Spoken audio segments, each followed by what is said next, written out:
Welcome to Delphi Labs. My name is Paweł Głowalski, and in this DataSnap series of tutorials I'm going to discuss callbacks. The most common message exchange pattern in client-server applications is request-response. Client sends a request to the server, server processes the request and sends back the response. The more interesting situation is the situation when client is asynchronously notified by the server that something interesting has happened on the server. So notice there is no request being sent by the client to the server, but it is the server that initiates the callback. This callback can be also initiated by another client connected to the server. So in most generic situation we have multiple clients connected simultaneously to the server, and using callbacks these clients can communicate, so you can broadcast to channels, so all clients in the having callbacks registered with the same channel will be notified, or it's also possible to achieve a peer-to-peer communication model where individual clients are notifying a specific callback on a certain client. Okay, let's go. I'm going to build a brand new DataSnap Server application. So in the DataSnap Server category I'm going to use DataSnap Server Wizard. I'm going to keep VCL Forms application as a type of application, and I'm going to uncheck Server Methods class.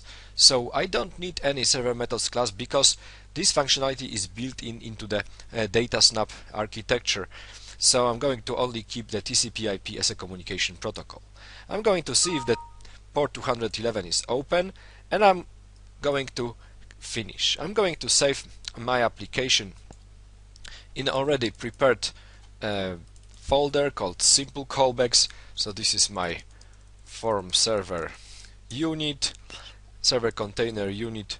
I keep this name, and the whole server is going to be my callbacks server. Okay, so maybe I'm going to change the caption on the form, callbacks server, so I know what it is. Okay, fine. In fact, we are all ready. So server is super simple. I have just an empty VCL Forms main form unit with a definition of a form, because that's a VCL Forms application. And in the server container unit I only have two components. One, DS server, is the heart of every DataSnap application, and this is where the functionality to use callbacks is implemented. So I need at least one transport component, so the external clients can actually connect to this server. I'm going to save this application and run it, so it is running throughout the whole tutorial. So this is my server, I can forget about it. Now I'm going to implement client, which is going to be a little bit more complex. I'm going to add to the project group a new project, which is going to be just a VCL Forms application. I'm going to save this application in the same directory that I have previously used for my server. So this is going to be my form client form unit, or form client unit. Maybe let's be consistent with the naming. Form client unit, and the whole project is going to be called callbacks client. Okay, fine. So the whole group, callbacks group. Okay, so now this is my client, callbacks client. Okay, so how do I start building an application that is supposed to receive asynchronous notification from the server? So the architecture here is quite simple. Inside the DBX JSON unit, so this is the unit where the base TDBX callback class is defined. So this is an abstract class, so it has to be inherited. It has two, maybe I'm going to switch to editor only layout so you can see more.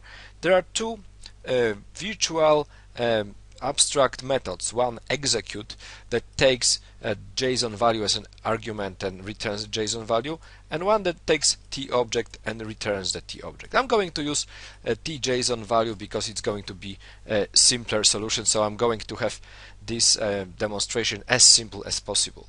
So what I need to do, I need to define my own class derived from this class. Okay, so I'm going to copy this one, and in the same form I'm going to actually define my class. So this is going to be my callback equals class, and this is going to be derived from a tdbx callback. So I know that there is also a method execute, so I'm going to copy the signature of this method so I don't have to type too much. So I'm going to copy this method here, and I need to specify the fact that this is an overridden virtual method.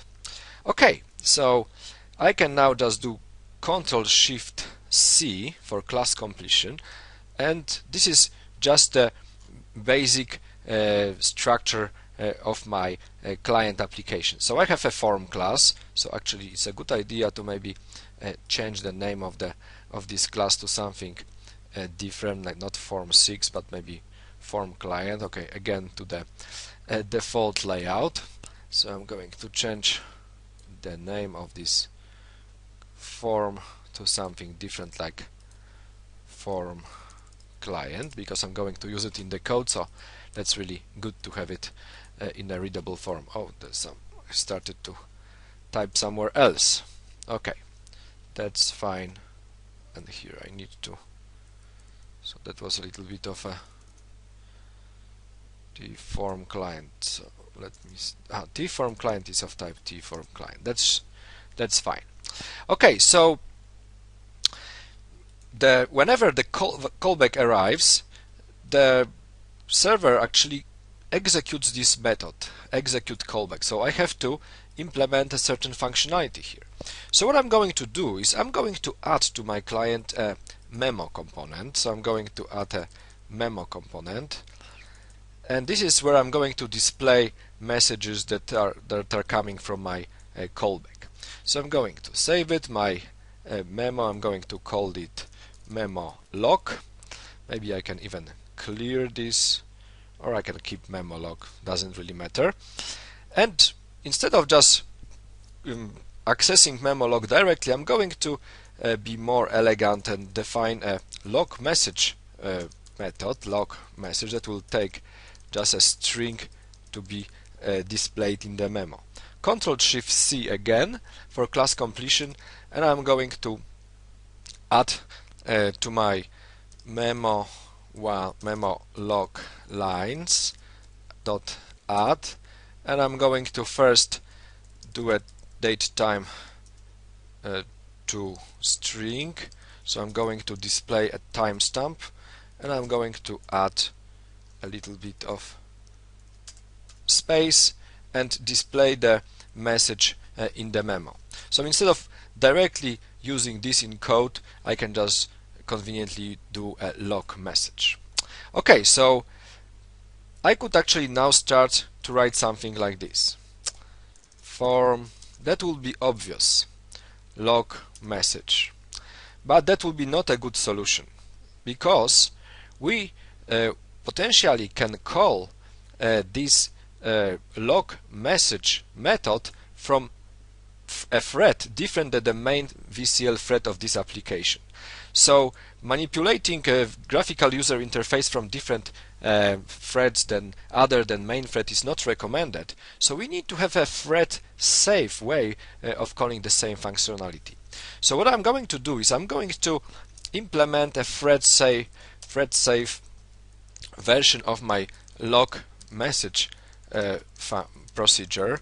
So I'm going to implement it in such a way that I'm going to use a static method of thread class called queue, and I can specify an anonymous method that I want to execute in a thread safe way. So I can just pass into this method like this. So actually I'm going to do a form client, because we are actually not it's the same class, so I can just directly do something like this, and s and end, and that's actually it.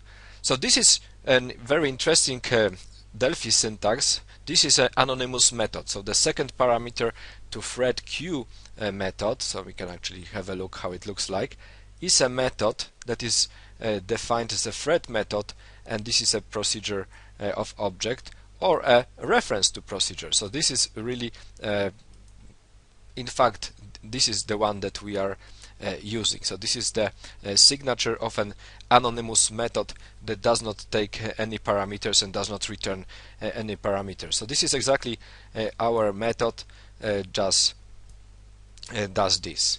Okay, so perfect. So now we have a thread safe that way of calling execute logging messages. So I'm going to do this like this, queue log message, and our parameter has to be a string. So but we want to convert this tjson value to string, so I'm going to do something like this, to string, and in this way whatever is passed through the arg parameter to my callback will be displayed in the memo.